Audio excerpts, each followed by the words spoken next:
I tried to get that opening movie crawl, but I'm just gonna say the opening movie crawl for this game is kinda buggy, same with a lot of stuff in this game. Also, hello there, I'm the Great Riek, and I definitely know how to start a video. Anyway, welcome to the now named Fire Emblem Retrospective. Fire Emblem 3, or Fire Emblem Mystery of the Emblem as it is its English name, was released on January 21st, 1994 for the SNES, or as it is called in Japan, the Super Famicom.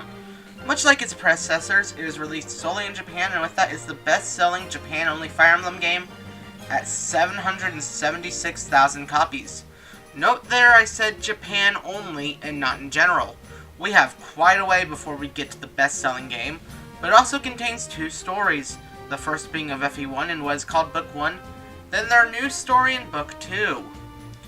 Much like Fire Emblem Dark Dragon and the Sword of Light, Mystery of the Emblem takes place in the continent of Akanaya, which, well to repeat, is divided into the following countries. Akanaya itself, called the Holy Kingdom, founded by King Kartas. Then we have Altea, which was founded by the great hero Henri. Gra, which was founded after Henri's death, as land split due to Altea inheritance issues. Talus, which is a small island nation that isn't much to talk about. Aurelis, a kingdom located in the plains, which was founded by Kartas yet is ruled by his brother Marlin. Grunia, a militant kingdom known for its force called the Black Knights, who are currently headed by the Knight Camus. Kadene, a mage kingdom founded by the Archsage Godo. Macedon, an island kingdom of Pegasus Knights and Wyvern Knights founded by Iote. Lastly, we have the country of Dolor, which is a country of Manichees founded by the Earth Dragon Medeus. Now again, for Book 1 it is called The War of Darkness, and it's just a remake of Fire Emblem 1. Though it does have a few things cut from it due to what I assume to be either spatial issues, not wanting the characters, or something like that. But with that, there's some weird inclusions and some weird exclusions. In Book 1 they remove from FE1 chapters 4, 9, 13, 18, and 21. With that, there are characters that are missing in Book 1 as well, those being Riss, Daros, Roger, Beck, and Gato. Though, strangely enough, characters aren't even mentioned in Book 2 like Saji, Maji, Bartz, Rad, Caesar, Tomth, Michelle, and Thomas are in. Though the game does make massive improvements to the story of FE1, such as more dialogue and more personalities of characters in the game. It also allows people who didn't play Dark Dragon and the Sword of Light to experience a much more balanced and shorter experience without fluff being removed. With that, there's also a few gameplay elements that you get to experience from the first book that are also in Book 2. So instead of last time in Gaiden, where I talked about gameplay elements as it became relevant in the game, since I played Book 1 first, I'll just address what there was that was prevalent in there. So first off, with classes like Cavaliers and other mount-based classes, there's a new feature called Dismount. Dismount allows Cavaliers, Pegasus Knights, and their promotions alongside Horsemen to get off their horses, which is a smart tactic when enemies have stuff such as Night Killers or bows or even some magic. It also makes your Cavaliers and such be on foot during indoor maps, and when they're on horses they use lances, on foot they use swords. Same with Pegasus Knights and again their promotions. Also with this they take reduced movement, which makes sense given they are not traveling as far without a horse now. It also balances them out since FE1 and every other future FE game in the series always has mounts be top tier, while here they are still good but they are hindered. Also, you get something in this game that I love to bits, the ability to actually trade. You see, in the previous games you had the ability to give your items to a unit, but in this game you now have the ability to choose what is taken and look at the other unit's inventory, allowing you to see and pick what they have in return. So for example, say Jagan has a silver lance, but you want to give it to Sheeta, or Sheeta has a slim lance and you want to give it to Jagan, you can now do that instead of wasting two characters' actions giving each other items. Also, when you trade, it doesn't end your turn, so you can trade a weapon, then go in for an attack. Or if you need a heal, trade in a vulnerary to your teammate. Speaking of heals though, staves finally give EXP! We win! We fucking finally got staves giving EXP! That means you can use a heal to get 14 EXP, but if you use a mend you get 20. Most long range or warp stats give like 30 to 60 EXP, so it's pretty awesome.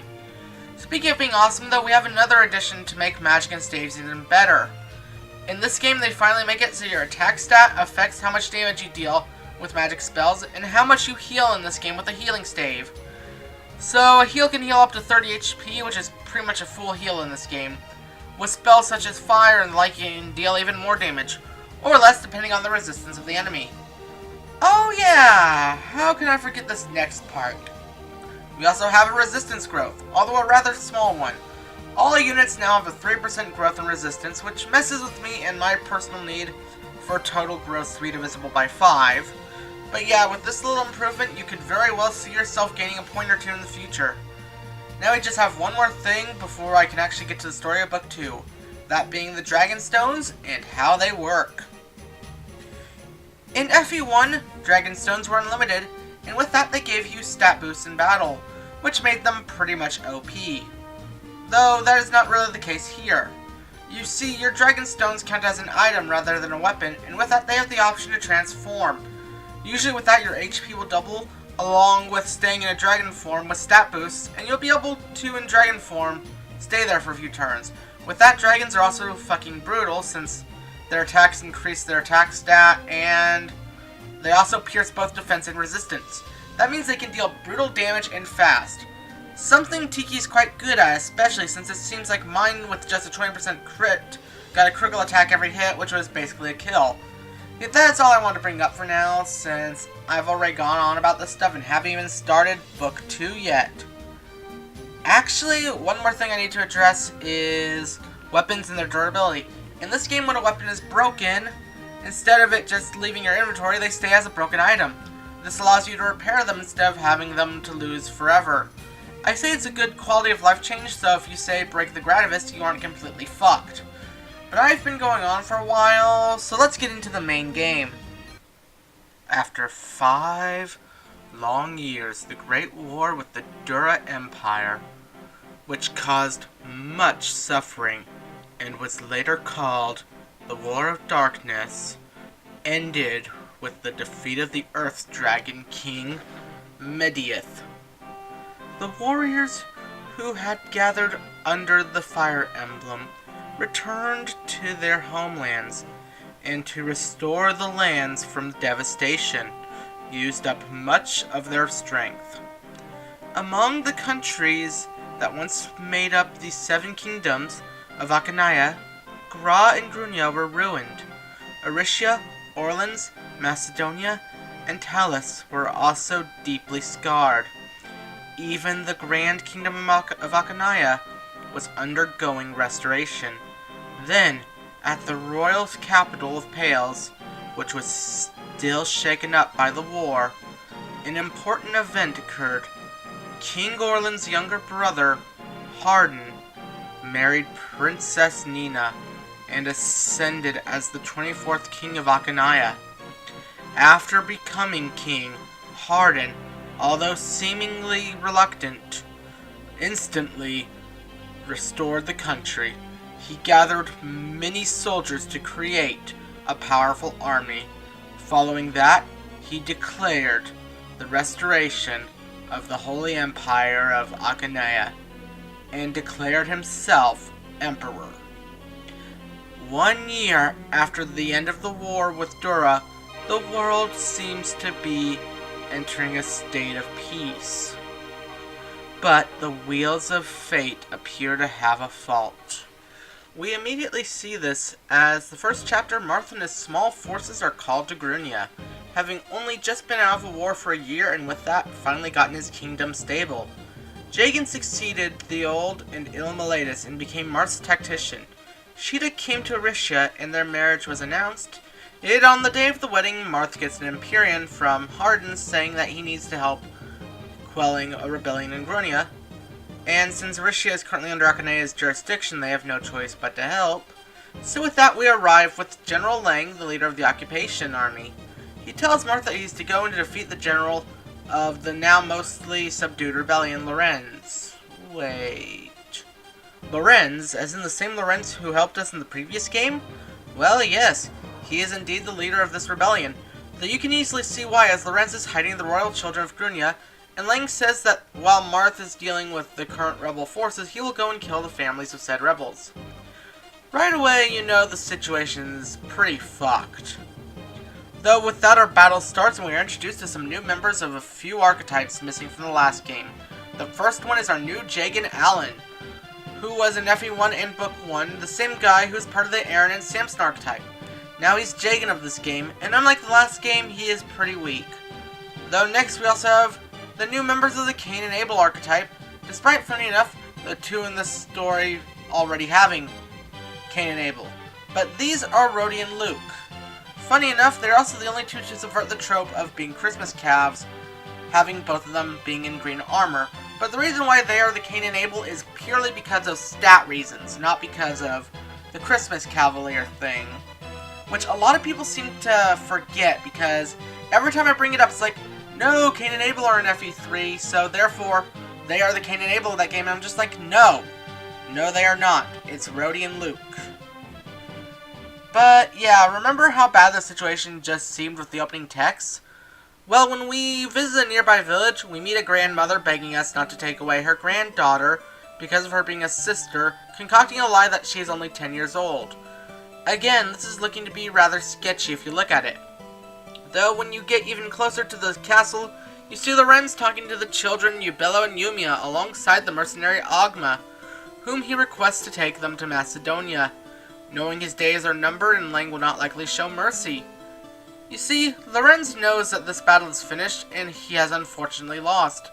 In fact, you can just look at his inventory and see that he has a broken weapon, showing he doesn't intend to fight, especially since when Yulia suggests he runs away with them, he tells her that his body is weak and dying, that he would slow them down. So when Marth arrives to talk to Lorenz, he tries to convince Lorenz that this can be resolved if he can talk to Hardin. However, Lorenz knows Hardin has changed, and as such, pushed the kingdom to rebel so that he could have a good reason to wipe them out. But Lorenz requests that Marth protect the children of Grunia's royal family, and that he can go peacefully if Marth can do that. So after that he does what honestly surprised me when I first played this. He takes his own life by what seems to be a way of, well, an explosion, which I mean is quite the way to go. But yeah, he kills himself, which shocked me when I first played this game a long time ago. Lorenz was an ally in the last war of FE1, but now he was the first boss. He's a sign of how much this war is different than the last one already, that whatever is going on could lead to even more deaths, including Marth having to take down those he sided with. It's a pretty heavy stuff that, well, kind of gets ruined when you hear the cheery victory theme. To be honest, that's kind of a problem with this game, is that you get total mood whiplash, but at the same time, I may just be a bit nitpicky there. Though, tell me if this is what you want to hear after someone in the game commits suicide or something tragic happens.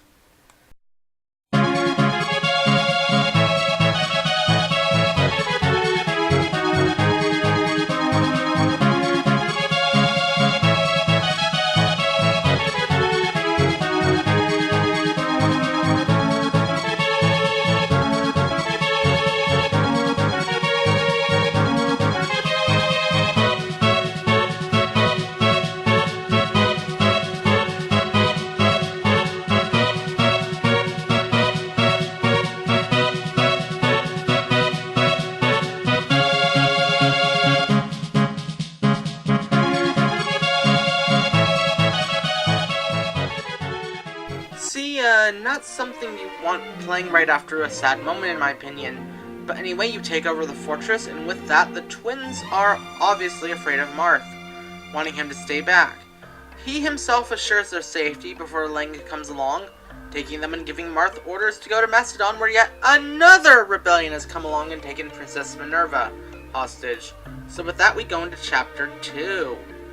With Chapter 2, we find that the leader of the rebellion, through the narration, is a man named Ryuk, who was against Minerva's way of running things, in her removing the old corrupt generals. But anyway, when the chapter starts, we are greeted by Katua, who tells us that her sisters and her had managed to escape. She also tells us that if we go head on, we will probably get destroyed by the Dragonites on this map, which she's not wrong about at all. You see, the boss of this chapter, Rummel, has a Night Killer, which kills your mounted units, though only while mounted. You see, that is why dismount is such a handy feature. It can minimize the effects of these type of weapons and make it less likely to be fucked over. Also, one of the things I'll get out of the way is that there's going to be a shit ton of Wyvern Riders in this game. Mr. the Emblem loves dragons in this game. and they will show that much more later. But at least for these wyverns, the game gives you 3 archers to use and kill with. The minimum of these archers dealing to them a good 10 damage, and usually doubling them. It is a nice way to make characters important since, well, especially archers, since they have a nice defense that most early game weapons outside of bows will just bounce off of. One of the nice things about this map, as well, is that there's incentive to move forward and towards danger in the form of a thief that carries a weapon called the Lady's Sword. It is a sword that by name can only be held by women, and with that deals effective damage to barbarians. Something I feel is pretty cool. When you finish the chapter, Jagan tells you that he has found someone unexpected in the castle, that person being Linde, who after the war had become an assistant to Nina, whom had told Linde to deliver Marth the Fire Emblem, signifying that something in the kingdom is definitely going awry. But with that, we enter chapter 3, and oh fucking boy, this map is a fuck ton of fun to play. Definitely not a grating piece of shit. Not at all. So let me start up the chapter and see if you can spot the problem. You see one of the cavaliers near this castle is Mathis, and while you can just use a bridge key to go straight to the boss and avoid this bullshit, saying fuck you to the red-haired pussy, there is a certain reward for keeping everyone alive and recruiting them. So instead you have to go in and make a complete fucking detour. All the while Paula appears at the start of the map on the complete opposite side. She is there talking to Julian, who informs her and the players that Reina has gone missing. Reina, a sister, is missing when earlier we had Malaysia about to be taken away for being trained in the Sisterhood. Store that for later. Anyway, so with this map you have to go all the way around and save the village if you want both Julian and Mathis, though their conversation is rather creepy. Hey, that was uncalled for. Why do you always keep picking on me? If you continue like this, you'll make Miss Reina sad. Oh, it's Julian. Are you still clinging on to Reina? No way, I'm not handing my cute sister to a thief like you. Don't worry, Reina and I aren't that close. I just want to help her any little way that I can. Oh, I finally understand. You're really cool, Julian. Well, I never expected to hear you say that. Never mind. If you're worried about Reina, come with us. Oh, really? I was forced to join the rebels. I didn't really want to fight. Well, little brother, let's join forces to find my cute Reina. Mathis, please never talk about Reina like that again, please. The fanbase clings to shit like this. Just be glad your game is obscure to the West, man, or this shit would really get out of hand. But anyway, with this chapter, you finish off Ryuk, who when he dies drops off something called the Taurus Shard. This introduces a new mechanic, those being the Star Shards. You see, there are 12 Star Shards in total, each named after the Zodiac. Each of them allow you, while holding them, to have increased growth rates. For example, the first one you get, the Taurus, gives a 5% to all growths. They're all also pretty damn important to get in this game, but I'll get into that later. For now, there is what each and every Star Shard does, copied from the great resource that is Serena's Forest. Aquarius gives strength, skill, speed, and weapon level growth plus 10%. Aries is just straight up 40% luck. Capricorn, 20% HP, skill and speed minus 10, weapon level plus 30%, defense plus 10%. Cancer is strength minus 10%, and defense plus 50%. Gemini is strength plus 30%, weapon level minus 10%, and defense plus 20%. Leo is basically the inverse of Cancer, with strength plus 50% and defense minus 10%. Libra is HP minus 10%, speed plus 40%, and weapon level plus 10%, weapon level and luck plus 10%, resistance minus 10%, which makes no sense to me when your base resistance growth is 3%. I mean, it's not like you can have negative resistance growth, or like you don't lose a stat if you decide to roll it. It's not like a reverse growth run, but whatever. Pisces, HP, luck, defense, and resistance plus 10%. Sagittarius, HP plus 10%, skill plus 40%, ape and speed plus 10%. Scorpio, strength and skill plus 20%, speed plus 10%, luck minus 10%. And I already mentioned Taurus and how it gives 5% to all growths. Lastly, Virgo, weapon level plus 20%, defense minus 10%, resistance plus 30%. Yeah, as you can see, these scrolls are a great help in the game. Or shards, rather. Especially later on, and you need to get all 12 of these, but I'll get into that later. After we seize this throne, we are met by Lang yet again, who gives Marth some rather good news for us. His castle was attacked and the children, Yubello and Yumiya, have escaped with Ogma. Marth takes this opportunity to just straight up tell Lang, fuck you, fuck your castle, fuck your couch, and fuck your mom. And says they're going to join up with Ogma and head to Wendell's residence while Lang declares you a traitor. This leads us into Chapter 4. Chapter 4 begins with Ogma and the twins on the complete opposite side of the map. Ogma telling the twins that in order to reach Wendell's abode, they must go through the Vikings that hold the territory. Marth, meanwhile, starts at the complete other side of the map, right next to Wendell's house. We also get a look at the twins' personalities, with Yubello being a more pacifistic and scared person, while Yumina is putting up a brave front despite being scared herself. After all, they are still children. However, one thing to note with the map is that there's a strangely placed paladin right next to Ogma and the twins' starting location. This paladin is Sirius, and if he looks familiar to you, you are not alone. You see, Sirius is actually Camus. Yes, Camus from Fire Emblem 1 and Zeke from Fire Emblem 2, only he's wearing a mask. Something that is smart, since, well, let's face it, he is well known here. If he was to just come back here without the mask, then hell would break loose with Harda and him over Nina. In all reality, it would result in, though reluctantly in Camus' case, a whole war. Basically, it'd be the equivalent to the Trojan War, something that even with what's going on right now with Hardin, would be devastating, as if what's going on right now isn't.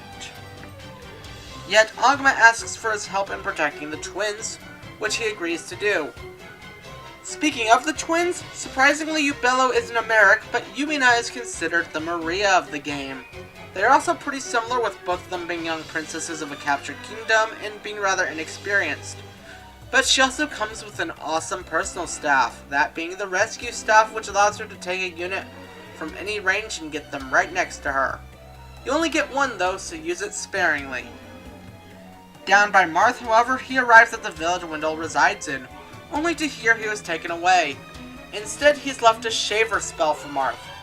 Also, speaking of villages, in the village near the starting point of Ogma, we meet with Kashim. Kashim once again is looking for money for his mother, however... Oh, Kashim, is that you? What are you doing here? Ah, Marth. Well, my mother fell ill and I needed to get gold for her medicine. However, I couldn't find gold at Talos, so I came here. Really? That's terrible. I hope your mother gets better soon. Well, goodbye. Please wait. My mother's illness. Or gold, huh? Oh, that's right. I'm sorry. Will this be enough? Thank you, Marth. Thank you so much. You're kind, even to a guy like me. Aren't you being just a little bit over the top? Helping people in need is what's natural to do. No, Marth. You are my savior. I also wish to help you. Marth, please take me with you. Well, this convo, at least to people who I have talked about to this game, have said that this implies that Kashim is possibly a con artist.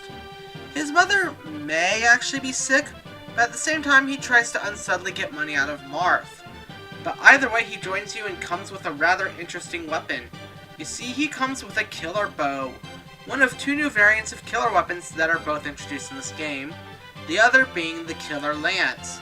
Something that just is rather neat to me, since before this point we've only had a killer sword.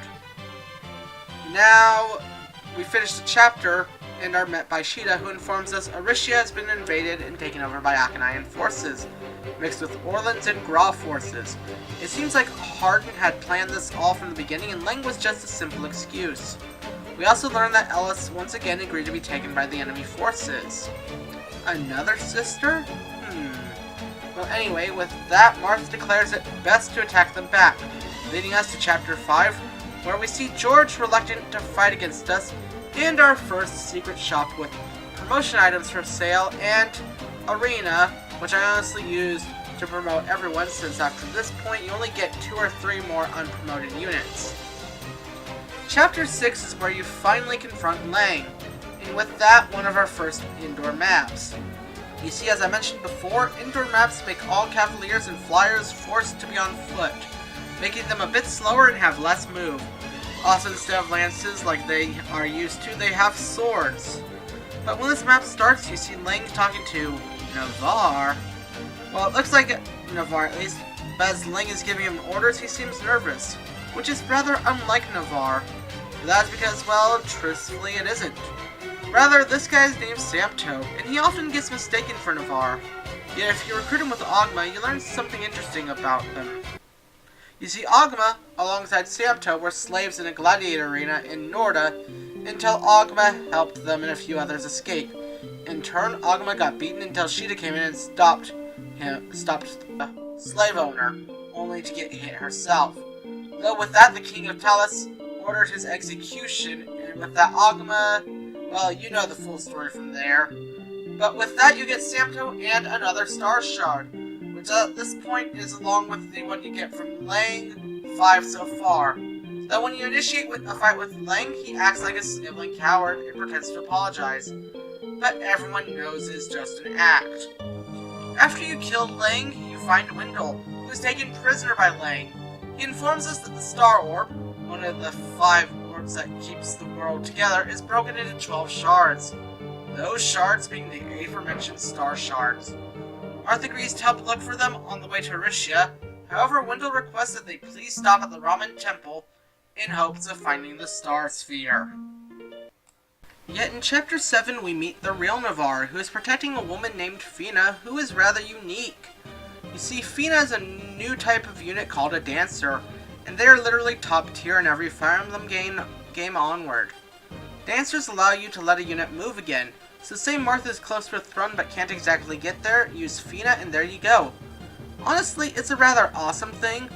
Another thing to note is that in this map you have, to the far side of the coast, a bunch of heroes who are led by none other than Astria, who was yet another ally from the last game, and he is pretty deadly with him wielding the Miracle Sword. But when we go to the temple, it has been ruined by thieves we are fighting.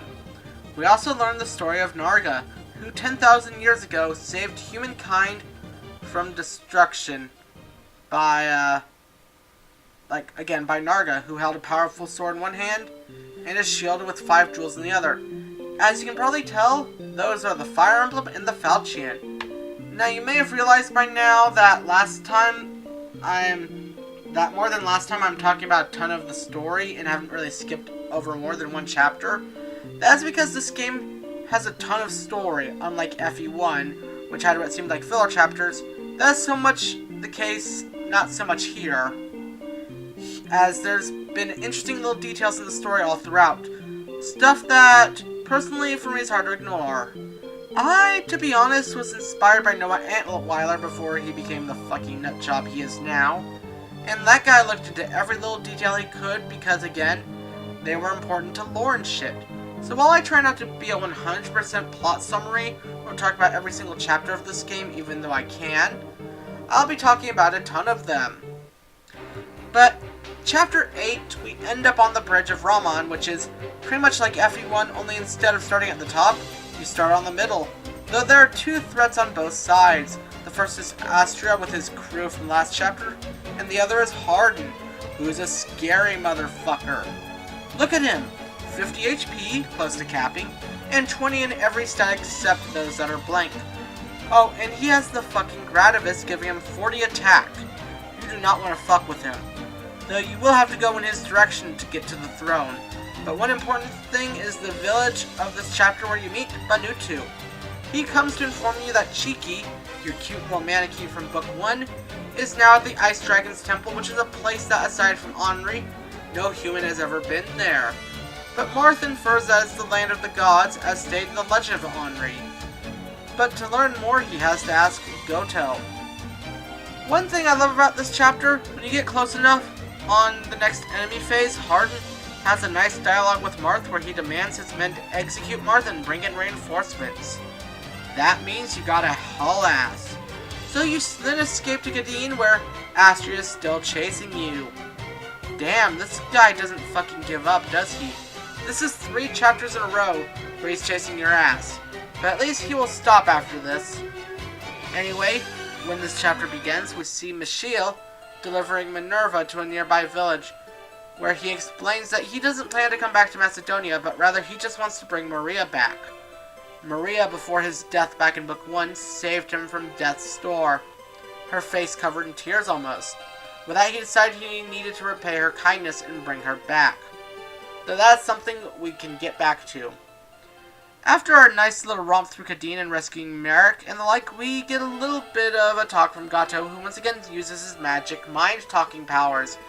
Actually, I think he's the only guy to have them in the series now that I think about it. I mean, we see other great sage characters send astral projections and the like, but we never see them just use mind magic or shit like that. Makes you wonder if anyone else knows mind magic and can talk telepathically or whatnot. But that is not important, just something that came to mind.